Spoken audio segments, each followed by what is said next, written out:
और सत्यता बताएं तो कल इस समय वर्तमान समय में मित्र ऐसे ही होने चाहिए। मित्र कैसे होने चाहिए? मित्र ऐसे होने चाहिए कि जिनको अपने मित्र का जो दुख है, छोटा सा दुख पहाड़ के समान दिखाई दे, और अपना दुख बहुत कम दिखाई दे उसको।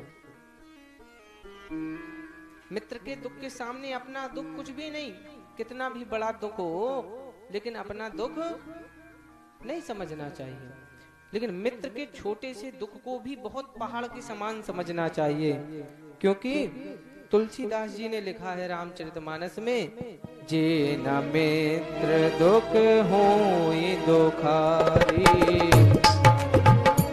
दुख होई दुखारी, जे न मित्र दुख होय दुखारी, जे न मित्र दुख होय दुखारी, जे न मित्र दुख होय दुखारी, नहीं विलोकत पातक भारी, नहीं विलोकत पातक भारी, नहीं विलोकत पातक भारी, नहीं विलोकत पातक भारी। और जो अपने मित्र का दुख देखकर दुखी ना हो, ऐसा मित्र क्या काम का? आपके हजारों मित्र हो, करोड़ों मित्र हो, ऐसे मित्र का क्या काम जो तुम्हारे ऊपर जब विपत्ति आई हो और तुम्हारे साथ खड़ा ना हो? ऐसे मित्र का क्या करना? आपके करोड़ों भी मित्र हो, यदि आपकी विपत्ति में आपके साथ नहीं है तो ऐसी भीड़ का हमें कुछ नहीं करना। अपने जीवन में मित्र कम बनाइए,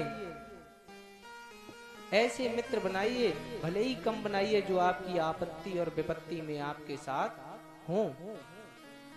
और तुलसीदास जी और लिखते हैं कि निज दुख गिरि सम रज करी जाना, निज दुख गिरि सम रज करी जाना,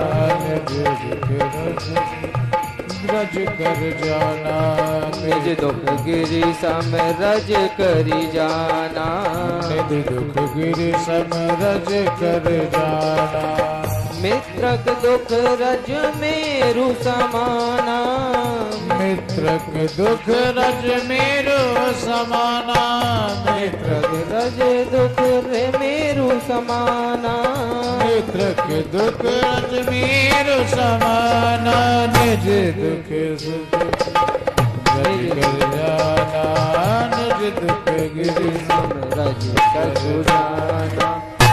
ऐसे मित्र होने चाहिए जिनको अपना दुख पर्वत की रज के समान लगे, और अपने मित्र का छोटा सा दुख भी पर्वत के समान लगे। कई दो मित्र तो ये होते हैं कि अपने को चाहे जितनी बड़ी पीड़ा बनी रहे, लेकिन जब अपने मित्र के ऊपर कोई विपत्ति आती है ना, तो वो अपने जेब के बचे हुए पैसे भी उनको दे देता है, शरीर से उनकी मदद करता है।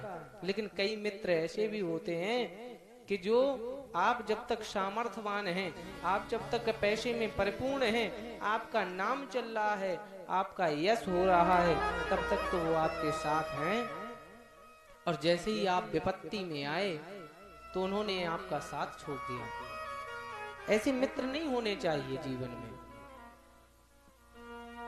मित्र की बहुत बड़ी परिभाषा है।